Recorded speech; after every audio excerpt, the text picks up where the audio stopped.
को आगे बढ़ाते हुए बात करेंगे खैरपुर की। खैरपुर में चेयरमैन और वाइस चेयरमैन के इंतखाबात के लिए पोलिंग जारी है।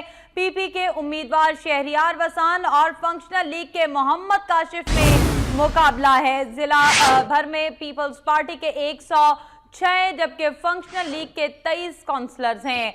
आपको अपडेट कर रहे हैं खैरपुर में जारी मुकाबले के हवाले से। खैरपुर में चेयरमैन और वाइस चेयरमैन के इंतखाब के लिए पोलिंग का अमल जारी है। इस हवाले से मजीद तफसीलात वकार हुसैन से जानेंगे। वकार हुसैन, तफसीलात से आगाह कीजिएगा।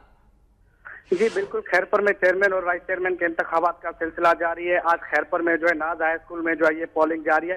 तकरीबन पीपल्स पार्टी और फंक्शन लीग में मुकाबला मुतफिक है, लेकिन जो है पीपल्स पार्टी को 123 वोट, 106 वोट और जो फंक्शन लीग को 23 वोट है।